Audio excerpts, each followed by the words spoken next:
morning. Well, weird. Well, it's been a weird 2 weeks, but an even weirder last 24 hours. We We're just seeing all of your comments. Obviously, we talked about this on the members live to family guests, of whom obviously Xander was one. But we also acknowledge that there's a huge number of people that know Xander who are subscribers to the channel and may well not have known or heard the tragically sad news that Xander Gibb has passed away. And this came after a couple of weeks, actually. I wasn't overly calling out on here because I didn't actually want to worry people on it. I mean, I haven't been on here that much, but when I have been. we've said it a number of times because Ashley, because we were really worried because for those of you that are with us regularly, you know that Ashley is on every single, that Xander is on every single live. I mean, really, it's rare for him not to be alive. So within 2 days, we were like, well, I was contacting him a day after he wasn't on, and he did say he had he wasn't feeling well. He was overcoming a chest infection. I know he's been struggling with his arthritis recently. As I was said on the members live last night, we inadvertently bumped into each other on the South Bank as much as you can bump into each other and socially but distance. isn't that strange when you think how many subscribers we've got? Yeah. And he's such But he does live just north of the South Bank, and so he knows the South Bank well, or he knew the South Bank well. And he was just full of brim and vigor, and just he was in person as he was in this chat, on here, just full of a sort of opinions and energy and thoughts, and the thing that we were talking about last night that really is cutting to the quick, and I think why Xander cut such a sort of deep trench into all of our hearts is because he was so politically different to so many of us. He used to really annoy me when he was first following us, but we all grew to really respect and like each other. And like Mark always says, he was so proud that somebody that was so right-wing and somebody that was a Trump supporter and somebody that was a real conservative would stick with us because, like you said, didn't it, really shows how you can come from complete opposites and still have connections with people. And I think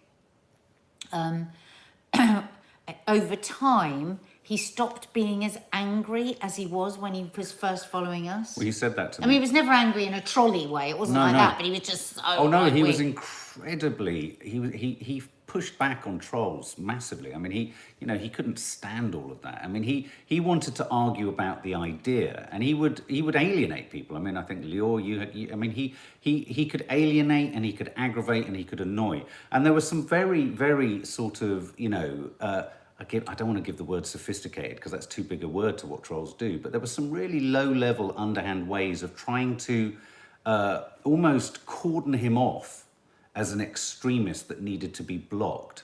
And we were behind the scenes, we were very savvy to a very, very concerted and orchestrated attempt to troll him, quite considerably. And this is something that he mentioned to me, and he said how he loved, and Nicola just said there, he accepted us. He didn't necessarily agree, but he accepted us. And he even said to me, he said, what I've loved about being part of your community is I've softened in terms of, that sort of angry exterior.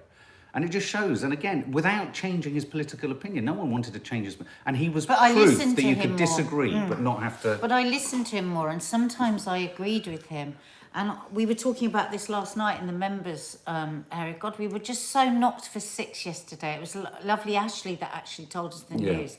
And we just couldn't believe it. And, we were again just reminded of what we've got here is just so special. It's so special. We've had so many messages today and last night. Yeah. I've had loads of messages on Instagram with everybody wanting to know what's happened. He had an energy within this group, even for those people that didn't agree with him. And I think he had endured a lot. He had, look at that, what Claire says. Claire Ross-Reed says, Xander's sister Catherine said that he talked of you and Nadia very fondly. Don't. And I felt that fondness when I met him.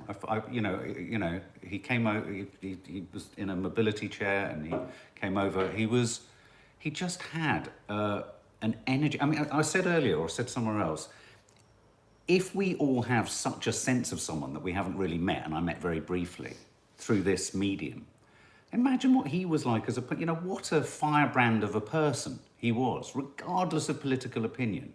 He was gay. He recognized the complications that presented for him in some quarters of being a Republican and being gay. He saw that there were issues there. And he had a lot to endure, because he used to sometimes disappear for a few days, didn't he? Because he would be in such pain with his arthritis. So he was dealing with a lot. But I mean, I just keep thinking of him as group hug every single time. Group hug. Yeah. I think we should always end lives with a group hug. I really do. Every coffee moaning, because Della, so do we. Della says, I feel honoured to be a part of such a lovely group. Well, so do we. We feel it. It's a two-way street. Sometimes when we're lonely, or when we're low, or when we're out of sorts, this community here does something for us. And I do feel for people that just think everything about social media is just negative, shallow and transient and, negative. It's not. It really isn't. I really feel like we have something very special here, and we knew that, but to be so knocked by losing somebody in the way that we have been. And Mark met him briefly, but I've never met Xander. And to be honest, a lot of the time he used to piss me off with the things he used to tell me. We used to argue. You were the slapper from Croydon. I know, that's what he used to call me.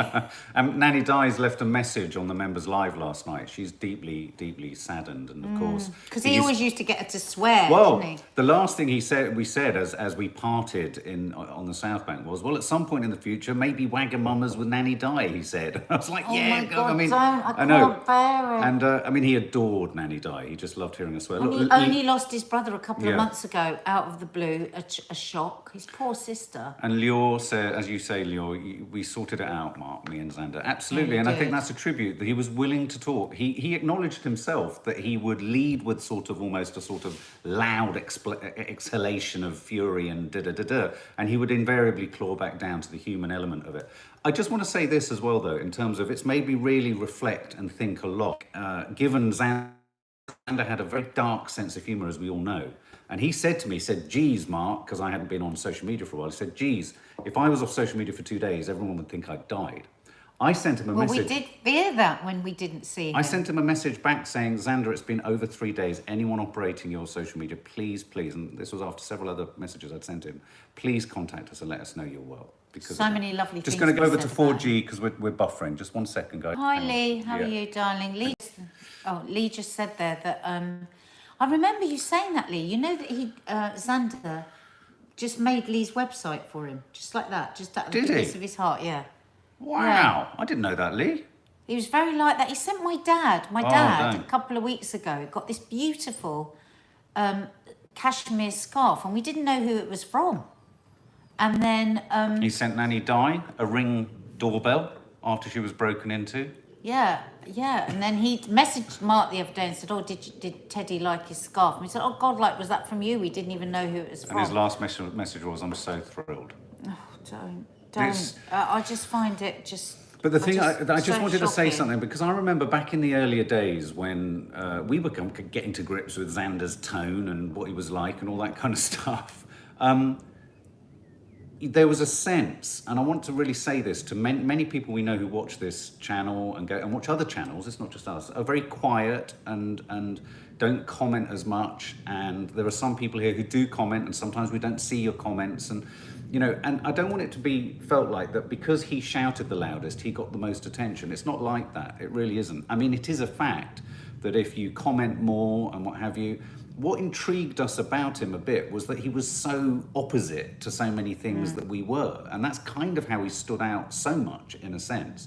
But I think you would all agree, I think everyone would agree, that he was an incredibly kind man. And I think he bucked the trend. He wrong-footed me on my own preconceived notions of, what a right-wing Republican Sometimes he did. I didn't used to tell him, though. Yeah. You didn't used to tell him what? When he changed my mind on certain small things, I just wasn't prepared to tell him. Yeah, no, absolutely. And it was funny. And I mean, and in fact, one of the last things, he had a great laugh. I remember him laughing insanely as he scooted off in his chair, and he said, I think I'll never forget the moment Nadia said Trump was right about Oh, something. God. Well, I didn't. It was an accident. You know, but I mean, but you've got to be able to, to be able to laugh across the political spectrum is, oh, look at Louise Jones. That's Sabrina a very... Neal, that's such a lovely thing to say. That? We feel the same. It's because your channel's honest and real, full of love. Oh, bless you, Louise Jones. I mean, so I think we should have... Henrietta Henson, we notice you. We read you out quite often. Yes. Because I shout a lot, but no one takes any We do take notice. notice, absolutely. I think we should have a minute's silence in 20 seconds, as we did on the Members Live. So it would be 11 minutes in, and I'll do a countdown, and we'll have a minute's silence. And maybe we could all think of the things that annoyed us or made us laugh Yeah, about. think of the things that he'll be laughing hysterically Because about. he will love He'll be this. laughing at this. He'll be Yeah. laughing at this. And one thing that is so bizarre is not seeing his name go up now. At 3, 2, 1...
There you go, guys. And someone just said as it went up there, the wonderful thing about him was he didn't adjust his beliefs to fit in.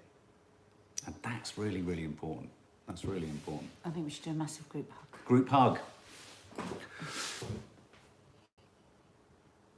Oh, Xander. Xander. Claire Ross Reed saying, have we seen Sky's message? I don't think we have. Is it a message sent to us on... Sky has left a message, apparently. Oh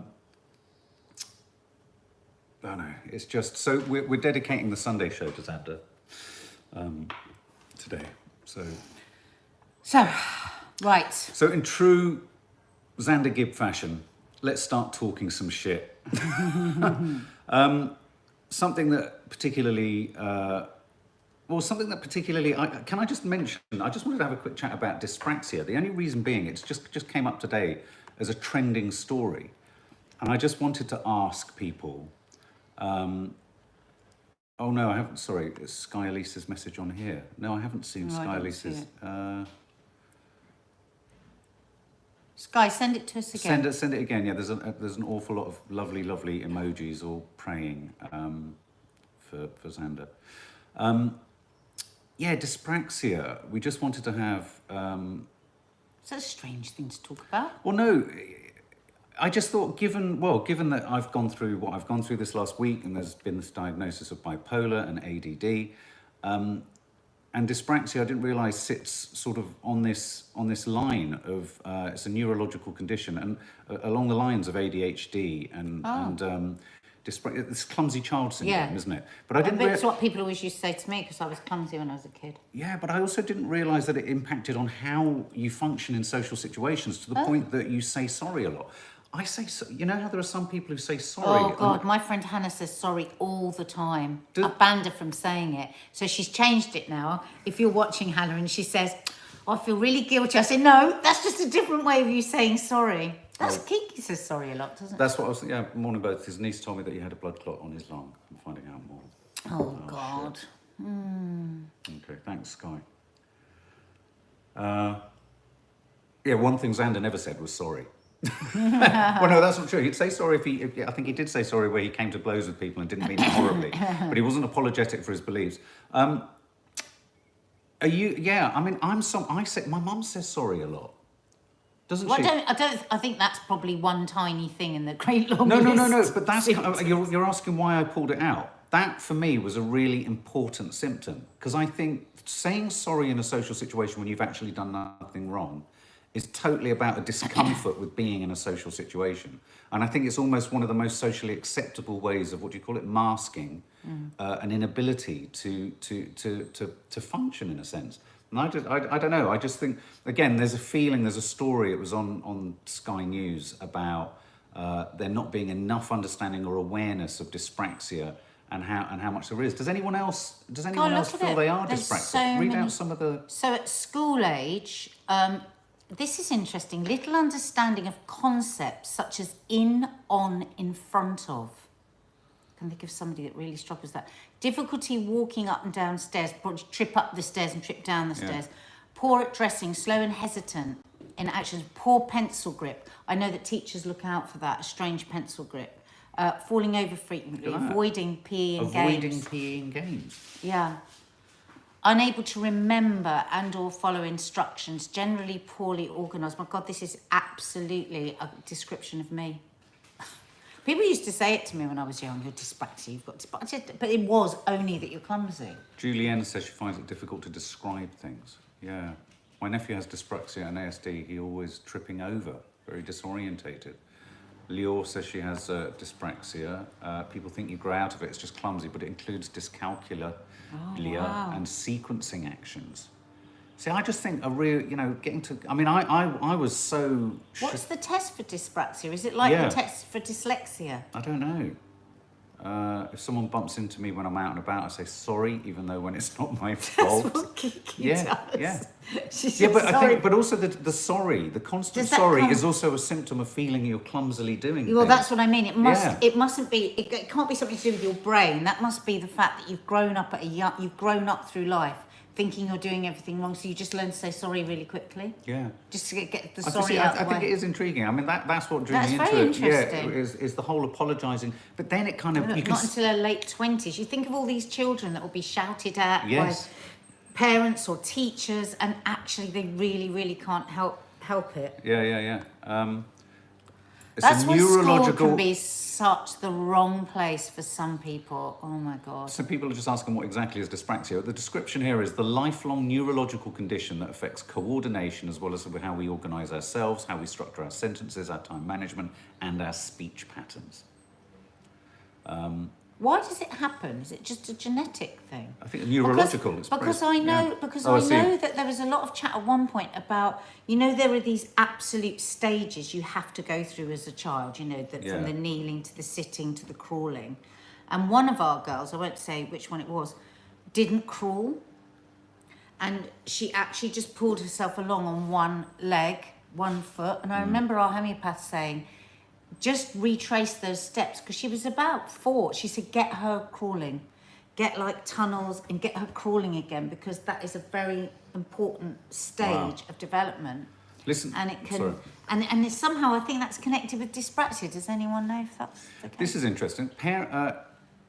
Parents of children with dyspraxia report their children feel overwhelmed because of the expectations of work required of them, and they mask their problems by putting in extra effort so that their difficulties aren't noticed.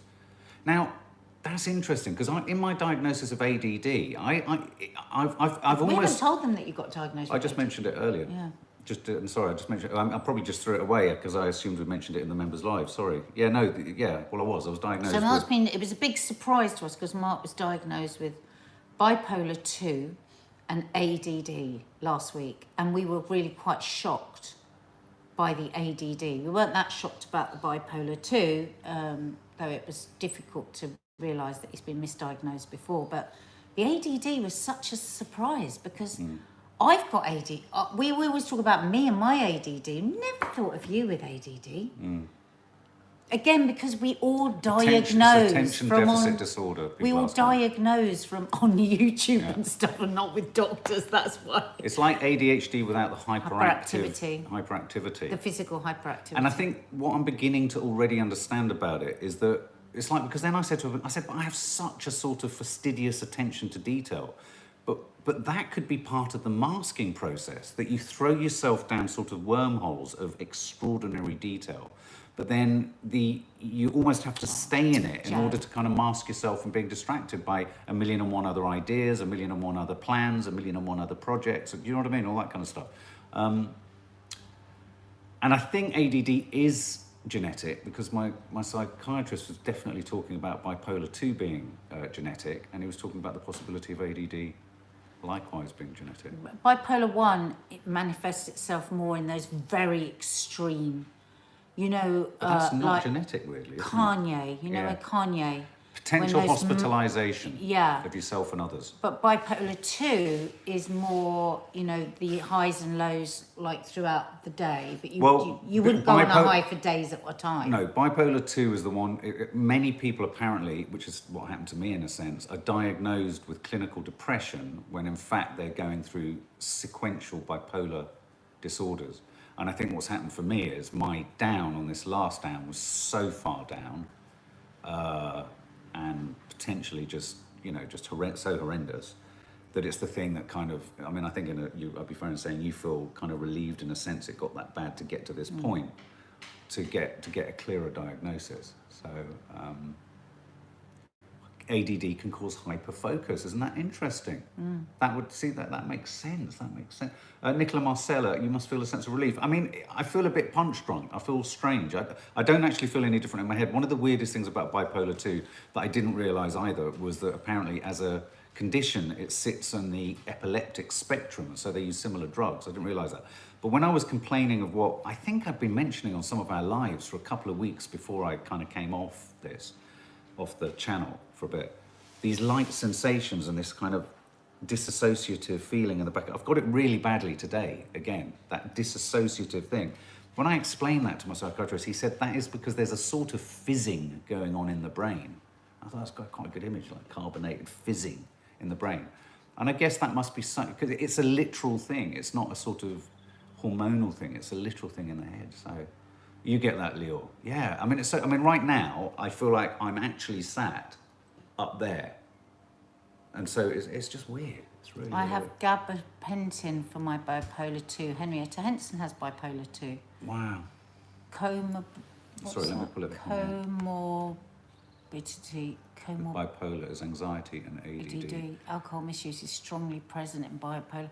Well, this is what's been so sad. And we will talk about this in more detail, that, you know, Mark's psychiatrist said if I'd seen you at 20, things could have been so different. Because really. yeah, so that really knocked Mark, because, you know, the alcoholism came in to self-medicate, this, you know, imbalance in the brain. But isn't addiction a curious, and we will talk about this somewhere else, but isn't addiction, this is where addiction is different to even how you use alcohol to mask your symptoms of, say, bipolar.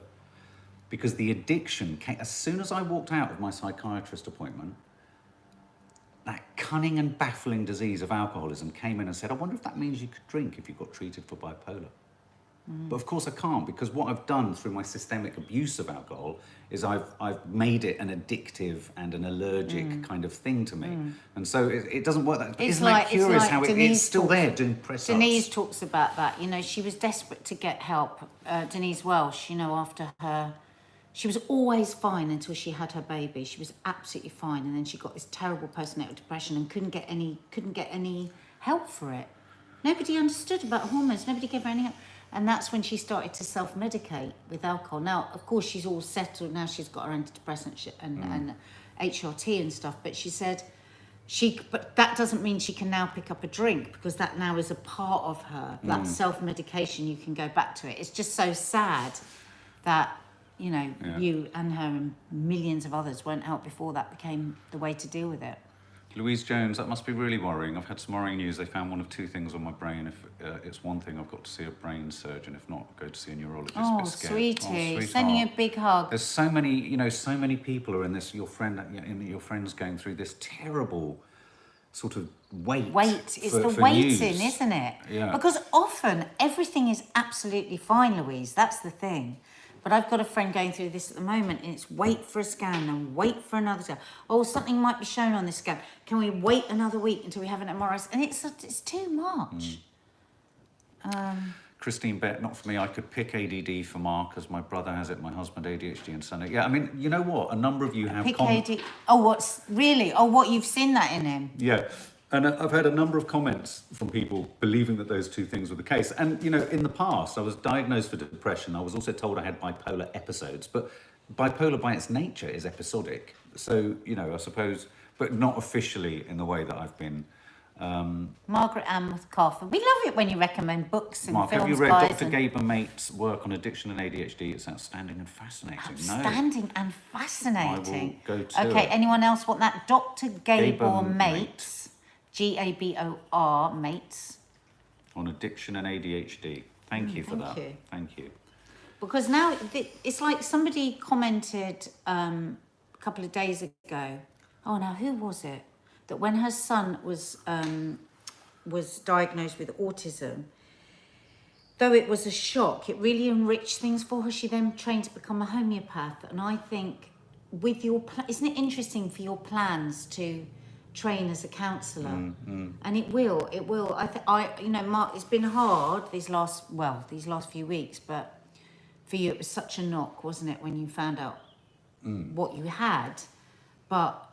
Right, and almost the grief for what life could have been like if it'd been diagnosed before. But the thing is about it is, you just got to think now what the future is. You know, it's the first day of the rest of your life. Things could get so much better. And any stories that we've got on people, if any of you have stories of bipolar 2 and what that's done for you going on the medicine, we'd love to hear. Yeah. We'd love to hear. And as we say, we'll talk about it in more detail when we've got a bit more perspective on it. Ord Irene Ronning, I have bipolar 2, have my ups and downs regarding it. My medicine take away the highest highs and the lowest lows, but it also can make me feel a little flat. I mean, yeah, that's why, I mean, I am concerned. You know, I didn't, you know, citalopram and sertraline didn't work for me. They made me feel worse. Because they were the wrong because they were the wrong drugs. You said that. Yeah. And so they will be monitoring me on these new drugs. So yeah. Sabrina, it's worth looking into. Yeah. With your daughter. Yeah. Right, so moving on. Slightly more light-hearted chat. So in the meantime, for Xander, because Xander would always come on around this point and say, hit the thumbs up, guys. So let's hit the thumbs up. Let's just hit the thumbs up. Because I reckon they'll all be flying up. Oh, Charlotte Roberts, Dr. Gabor Mate has a new documentary called The Wisdom of Trauma. Wisdom of Trauma. Thank you. We love your recommendations. Nudity. Naturists. I thought you wanted to do UFOs, Xander. No. You just said, Xander, a chat about UFOs. Yeah, but I thought we'd work backwards. No, but you just said, Xander would have it, a chat about UFOs. No, I didn't. I said Xander would have it. Thumbs up. Thumbs up. Oh, thumbs up. Oh, sorry. So Naturists. So apparently, we talk a little bit about this in the No Name Sunday show. Since the pandemic, naturism has gone crazy. The British Naturist Society say that their membership is just flying up the charts. Discuss. What do you think? Have you wanted to rip your clothes off more since the pandemic? Well, I think that's probably a misunderstanding of naturism, isn't it? Because I think a lot of naturists go to great lengths to say it's not sexual, don't they? I didn't say it was. I wasn't Yeah, well, no, thinking but of sex. But when you said rip your clothes off, rip No, suggests... to be free in nature. No. No. You know I'm the word, sorry. The word I was rip. not. The word rip your clothes. Do you want to rip your clothes? I wasn't thinking You were straight that. out of the Carry On Mark, movie. I was thinking rip your clothes off and run out into nature. Not for me, thanks, says Ellery Jones. Not for me, thanks. I'll put anybody through it. No way, yuck, says Sally Okay, right. Here's a question. And I really want Angela you to Locke, close... I'm not showing anyone my body. Right, okay. I want Let's you say to that. close your eyes and I want you to think about this, okay? Close your eyes, Yeah, right? closing them. And I want you to answer the question after this, right?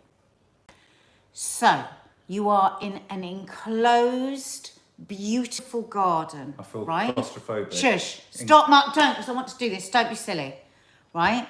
And you've got beautiful trees that have come over and they're locked together. There is no way that anybody can see you, okay? You've got soft meadow-like grass. You can keep your shoes on if you're funny about things. And it's just warm enough with the softest of breezes. And nobody is going to see you, right? This is just about, it doesn't matter what size you are. It doesn't matter what you look like. You can be free from your clothes. You can just, imagine that you've got like a nightie on or whatever, if you're a bloke, and you can just I wear a stand and you nightie. close your eyes and you can feel the sun just dappling on your face, and you can just drop your clothes. Nobody's going to see it, and you can feel that soft breeze all the way over your body. Does that appeal to you? As Armstrong says, Xander would make a witty comment right about now. No, Sabrina Neal. Yes, yes, but not a chance. Swirly girly, yes. Emmeline Farrar, no. Leggy blonde Jen, no. Because it's funny, I came downstairs today and I opened the back door and I stood here, and this was before I read about the naturism, and I was like, I just had a shower stuff, and I thought, I'd love to just stand here naked. And I thought, So would I. what if somebody comes down because I look this and I look that and it's horrible for everybody? And then I was just like, fucking hell, how horrible can you be to yourself, you know? And I just stood here and I just let the slight breeze come and hit me on my skin, and it felt so good. But pretty quickly, Mark, go over there. Literally. Mark, I know what you're doing. Stop it. No, can I? Mark, No, as you were no, saying I don't want to hear a No, thing. but as you were talking about you standing Still up here. no, everyone. Yeah, still no. But I was thinking of you standing up here, and then as you looked to the left and to the right and in the garden, and then you saw me at the end of the garden standing naked looking back at you. I'd have loved to have come down to you naked. No, I look like an alien when I'm naked. You see, Andrea Jenner. Well, I think we all look like aliens. But I think before, when somebody used to say to me naturist, I would go but actually I think that's the essence of it. And I think why people are wanting to be naked more through the pandemic is because we're just wanting to like be out in nature. We've been locked in, we've been controlled, we've been told everything we can and cannot do. We're scared about what we've done to the planet, and we want to connect again with nature. By extension, do you think everyone's going to be at it like rabbits as well? Mark! Sophie Jane Matilda, I've always stood out my back in the middle of the night, completely topless in the cold and rain whenever I've been feeling low. Does anyone? Have you, Yeah, Sophie? I think that's interesting. I love that. Do you know that they say that rubber shoes have been a disaster globally for people's anxiety because you actually need your bare feet. Try this. I've said 5 minutes every day, you go and stand out in the grass with your bare feet, and it connects you back to the magnetic force that we need When we to were feel. talking about mental health crises and we were talking about immediate things people could do in the day, one of my call to arms before I went into a complete tailspin was to go in the garden and just stand with bare feet in the grass. We should do it every day. I think when people are gardening, you know, I think what they're getting is a little bit of that, the hands in the earth and all of that. And I think Green it's... fingers. I think, actually, guys, after this, please go and check out my post I put on Instagram today, because I had an epiphany about body acceptance and anxiety and all of that. So watch my film on Instagram. You never know. So could I just ask a little favour? No, not after your behaviour. You've been terrible. Have I? I've got to go soon anyway, because I'm filming Teddy Talks, Yes. because Teddy is much better. And Betty and Teddy are coming over for a chocolate eclair and a cup of coffee and a chat, and I'm going to film it. And I'll film a little bit to put in the vlog as well. That's really nice. That's really good. And we're so delighted that Teddy's feeling a lot better. Naked coffee moaning. Naked coffee. We should do naked coffee moaning. No, that's far too much for people. Quickly, documentary tonight. I'll be watching it about UFOs, presented by Brian Cox, who you like. You like. I'm not Brian. watching a film about UFOs. You like I've got Brian enough Cox. on my plate. I am not Brian going to be Cox. worrying about unidentified flying objects. I'm sorry. I want to. So we always react to the I've got too shows much that you on. want to do. I want to I've got react. too much on. I want to watch a show. I don't want to What watch. have you got on a Sunday I evening? really no. That I'm worried about. I don't want to worry about UFOs. I In just a don't. new BBC documentary on extraterrestrials, Brian Cox says we'd all like ET to be real, but we don't want Darth Vader coming down. Brian Cox thinks there's gazillions of I extraterrestrials. don't want an extra worry.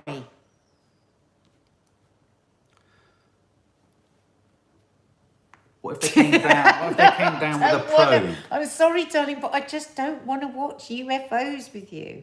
I'm sorry. I just don't want to. Well, Father's Day. When's Father's Day? Something's just come up for Father's June the Day. 20th. Is it? Yeah. Love you. Guys. Missing you already. Hit the subscribe button and the notification bell. And if you want to join us in the members area, there's a little box under here. Press join and you can join for extra content. Xander liked it when I pressed your button. So can you stand naked on the veranda No, later I'm not today? standing naked because like so many of our followers, I don't want to be naked in front of other people. Not even me. No, not really. Something else Xander would often say was get a room. Just get a room. Just group hug. Love you. To Xander, to everyone, all of you, look after yourselves. It's lovely to be back. Group hug. Group hug. Oh, poor